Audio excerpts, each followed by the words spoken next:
Hey, what's up? So for this video, I'm going to touch on an old topic that I covered briefly in the territories video. This one's going to focus specifically on Trump versus Canada because as recently as today, February 24th, Trump has come out and said that the tariffs that he postponed for a month are on schedule to go into effect shortly. Um, Plus, he already did put tariffs on steel and aluminum. And for the record, the majority of U.S. steel imports do in fact come from Canada, and so those went into effect already, even though he did say he was going to delay Canada tariffs for a month. That was not included in that, so we're already tariffing the steel that we get from them.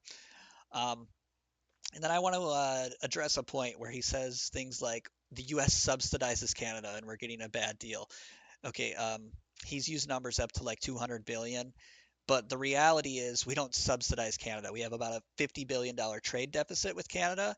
And what that means is that we import about $50 billion worth of goods more from Canada than we export to Canada. And about 60% of US oil imports, they come from Canada. And without that, the US would actually have a trade surplus.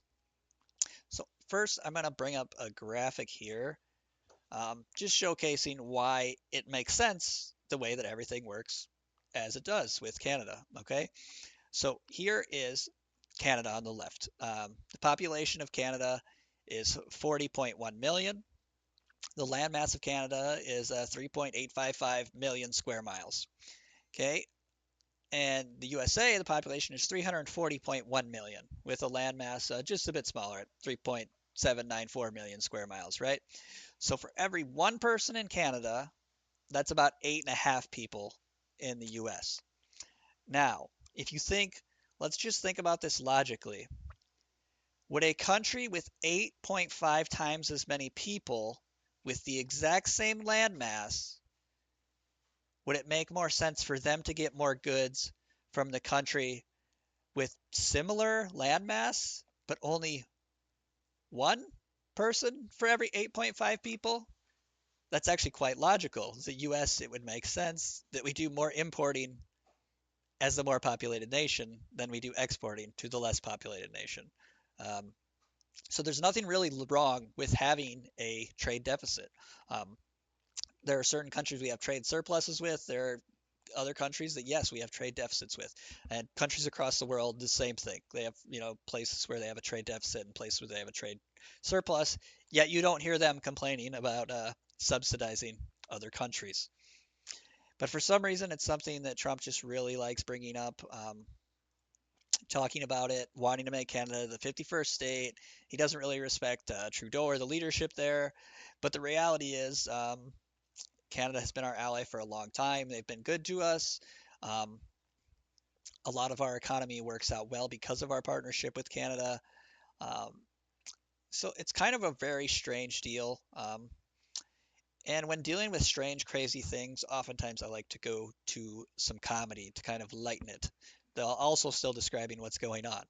So for that, I'm going to pull up a clip now. I think Jon Stewart does a pretty good and funny job of talking about it. So I just want to play that first of all. Um, and we will begin. But Canada? Canada? We're picking a fight with our most reliable and pleasant friend, the Labradoodle of allies? But I guess that's Trump tough. You know what I mean? You gotta walk into the prison yard. Walk right up to the one guy who really doesn't seem to be a problem at all. And just, yeah! Take that, best friend! Who has willingly signed up to fight in every ridiculous war we've ever gotten into. Let that be a lesson to the rest of the world. We are a terrible friend. Denmark, Panama, and Canada are America. We used to fight the Nazis. Now we're scouring the globe for easy marks. What do we love? The Jake Paul of nations? I know. Is that what we're doing? Sad but true. No offense. But I mean, so in that clip there, I think the point really that should come across is while it might make sense to be tough on your enemies, it is a little strange to be tough on your allies. Instead, you should try and forge stronger relationships with your allies so that you guys together can stand up against your enemies, which kind of goes with the other stuff that's going on, which I'm working on a video for, Ukraine versus Russia. Um, it's important to have a good relationship with your allies and build up that relationship, and then you can be tough on your enemies instead of being tough on your allies to just try and snag yourself a better deal so you can be a bully. And for a little bit more on that, there's another one from the same episode here. Now, in Trump's defense, he did explain today why we're going after Canada. I mean, I look at some of the deals made, I say, who the hell made these deals are so bad? So bad. The trade deals with Canada, they're so bad. He's just looking and saying, who made these? Ladies and gentlemen, don't get ahead of me. Ladies and gentlemen, for your dining and dancing pleasure, come with me into the Wayback Machine to 2018. I give you the culprit of the terrible deal with Canada. This morning, President Trump signed a new trade deal to replace NAFTA with the leaders of Mexico and Canada. The best trade deal they say ever made. No!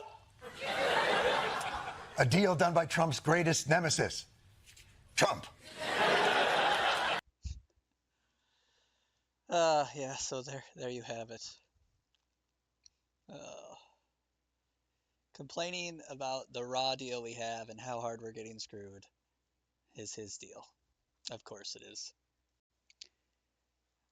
Honestly, it's pretty depressing to think, especially to know that some people are jumping along with this, despite the fact how much of a partnership us and Canada have had, which I'm just going to jump right into another video. And this is going to be from Justin Trudeau's speech after Trump first announced the tariffs when they were first going into place. And I know a lot of Canadians aren't the biggest fan of his. They definitely think he could have done a better job with Canada.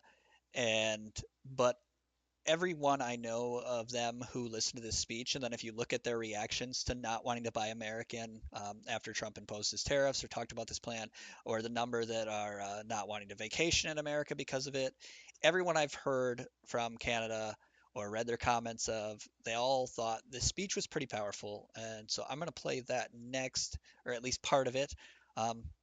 So this was after Trump announced the first set of tariffs, which are, yes, going into effect in about a week. So here's Trudeau. Will harm Canadians, but beyond that, it will have real consequences for you, the American people. As I have consistently said, tariffs against Canada will put your jobs at risk, potentially shutting down American auto assembly plants and other manufacturing facilities. They will raise costs for you, including food at the grocery stores and gas at the pump. They will impede your access to an affordable supply of vital goods crucial for U.S. security, such as nickel, potash, uranium, steel, and aluminum. They will violate the free trade agreement that the President and I, along with our Mexican partner, negotiated and signed a few years ago. But it doesn't have to be this way.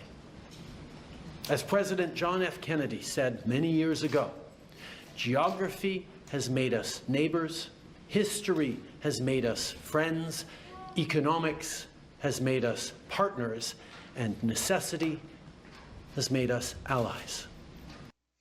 All right, so I'm going to pause it there quick. And what he's saying, there is still actually a lot of people that don't understand the first part that he's talking about. They still think that tariffs are a tax on foreign countries, and they're not. That's not how it works. Yes, it affects the foreign country because it affects their workers and their production and trying to find new trade deals and all that. But it is a tax on the company or the person that is importing from that country. So our goods will undoubtedly go up and inflation will rise with these incoming tariffs. A lot of goods actually already have in anticipation of tariffs. You've probably seen it already in Trump's first month of presidency. We are seeing higher gas costs. We are seeing certain foods raise. We've seen certain goods raise. I know electronics have already started to go up in price because of the Chinese tariffs. But I mean, that's the thing. The tariffs are going to be increasing our costs here at home. Um, and then, of course, reciprocal tariffs or counter tariffs, which these countries are also putting on the US, are also going to affect our jobs and our production here on the goods that we would ship to them. And I will continue on now. That rang true for many decades prior to President Kennedy's time in office and in the decades since. From the beaches of Normandy to the mountains of the Korean Peninsula, from the fields of Flanders to the streets of Kandahar, we have fought and died alongside you. During your darkest hours, during the Iranian hostage crisis, those 444 days we worked around the clock from our embassy to get your innocent compatriots home. During the summer of 2005, when Hurricane Katrina ravaged your great city of New Orleans, or mere weeks ago, when we sent water bombers to tackle the wildfires in California. During the day the world stood still, September 11th, 2001, when we provided refuge to stranded passengers and planes, we were always there, standing with you, grieving with you, the American people. Together, we've built the most successful economic, military, and security partnership the world has ever seen. A relationship that has been the envy of the world. Yes, we've had our differences in the past, but we've always found a way to get past them. All right, so I mean, everything he said basically is the truth. In our history, in our wars, the attacks on the U.S., natural disasters, Canada has been our friend. They have been our ally. They have had our backs more than we have needed to have their backs. Um, yes, they get some prosperous from our industry and our economics here in the U.S., but um, they don't have to. As I showed in my graph, they have far less people than us. They could ramp up production. They could survive without joining us as a strong ally, without joining us in these fights, without trying to help us when we have a natural disaster. But they do it because they are our friend. They have been our friend. We have had a mutual relationship for over 100 years, supporting Canada and them supporting us. Um, so yeah, I mean, I just wanted to get this out there. I know there's a lot of people who, even if they did vote for Trump, think it's absolutely silly what's going on with Canada. Um, I just think it's important to understand the relationship and the facts instead of just being like, yeah, we are stronger than them, so they should become a part of us. Like, that's just ridiculous. And just because we're stronger also doesn't mean we should bully them into submission of treating us more favorable than they already have. But thanks for checking it out. I'll see you guys next time.